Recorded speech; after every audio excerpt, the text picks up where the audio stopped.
What's up guys, Groovy Guitar Dude here with a beginner guitar tutorial for Cold in L.A. by Why Don't We. If this video helps you out, hit that like and subscribe button and let me know down in the comments below what are the songs by Why Don't We that you want to learn on guitar. Guys, the first thing that you want to know to play Cold in L.A. on guitar is that in order to get rid of some bar chords and keep this as beginner friendly as possible, we're going to capo up to 1st fret. And if you don't have a capo, I'll link to get this capo for free right up here. The next thing you want to know for Cold in L.A. is the structure of this song. We're going to start with a verse, then go to chorus, then verse again, then chorus again, then bridge, and then one last chorus to take us out of the song. From there, you'll want to know the 3 chords that we need to play this song. The first one is C, the next one is D, and the last one is G. And I'll have chord charts for all of those in the pinned comment below for those of you who need them. And guys, the last thing before we dive into Cold in L.A. is that this video is done in collaboration with Faith Guitars.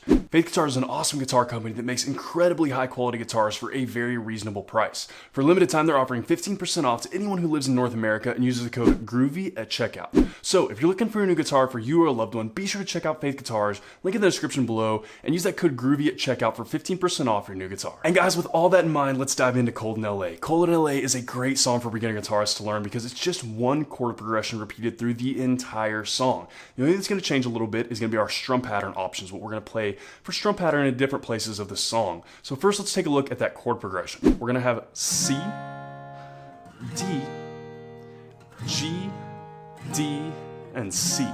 In that order, on repeat through literally the entire song. And you'll notice that 2 of those chords have stars next to them, the G and the second D. And what that is that those chords are played for a half measure.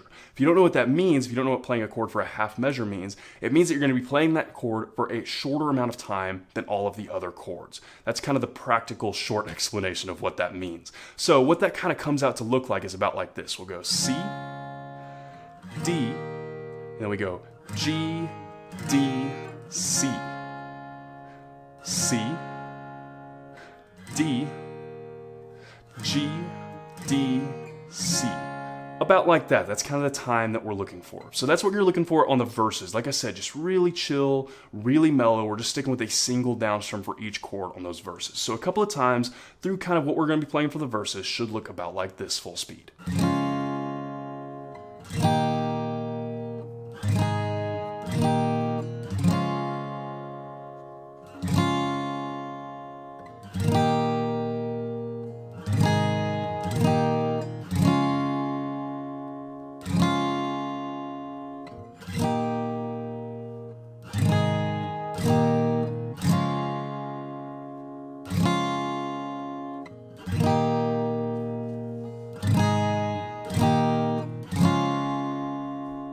And from there, guys, we're into what we're playing for the choruses and the bridge. So what we're going to be doing for that, again, same exact chord progression as what we were playing in the verses. C, D, and then G, D, C. And again, that G and second D are going to be for half a measure, just like we just did. The only thing we're going to change on this is what we're doing for strum pattern. So for the chords do not have a star next to them, so the chords that are going to be played for a full measure. What we're going to be playing for strum pattern is this. It's going to be down, down, up, down, down, up, down, for each one of those chords. And then for the chords that have the star next to them, the half measure chords, we're going to chop that kind of in half. We're going to play down, down, up, down for each one of those. I used that C, that's a bad example because that's not one of the ones we'll be using. But with a G, that's going to look like this. Down, down, up, down for each one of those. And then we transition pretty quickly out of those because remember, those are half a measure. So kind of a little walkthrough of what that'll look like is something like this. We'll go down, down, up, down, down, up, down, down, down, up, down, down, up, down, down, down, up, down, down, down, up, down, down, down, up, down, down, up, down. About like that. That is a tongue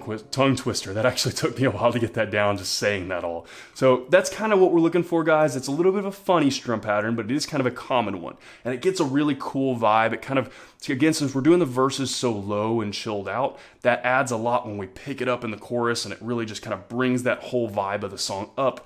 Kind of like how the song does, where the choruses are really kind of up and big, and the verses are really dialed back and low. It kind of matches up with that sound. So guys, anyways, a couple of times through that chorus and bridge chord progression with that chorus and bridge strum pattern should look something like this.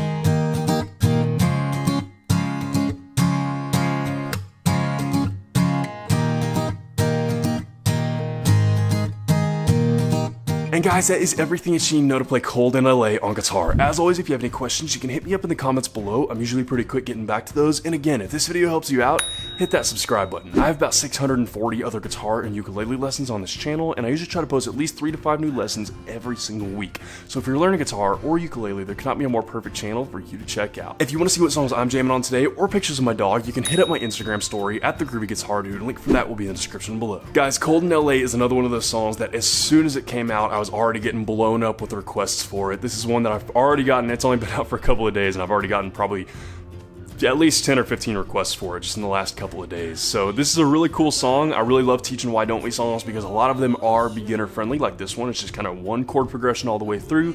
And like I said, we got some options for strum pattern. This isn't really a guitar based song, it's more of a keys based song. And so we really kind of have some creative freedom with what we can play on guitar with this. So like I said, what I like to do is that super simple down strum thing on the verses where it's just really like low key, mellow, mostly letting kind of the drums take it. If you're doing an acoustic cover, you might want to switch it up a little bit if you don't have like a drummer or something like that, or you might want to do some tapping on your guitar. But it's just kind of what you're up to, you know, it just kind of depends on kind of the vibe that you want from it. But then in the choruses and the bridge, you pick it up with that bigger strum pattern. But then, like I said, just keep it really low key and cool and chill in the verses. I don't know. There's all kinds of layers to what you can do with this. Like I said, I love teaching songs like this because you can really clearly hear what the chords are. Like, so this one, obviously, you know, you can hear kind of the keys kind of making those chord sounds, but then you kind of have some creative freedom with what you can do with like strumming or picking or whatever you might be doing. So it's a lot of fun to play songs like that. But anyways, I had a lot of fun learning Cold In L.A. I hope you guys have a lot of fun learning it as well, and I hope you have a wonderful day. I'll see y'all soon.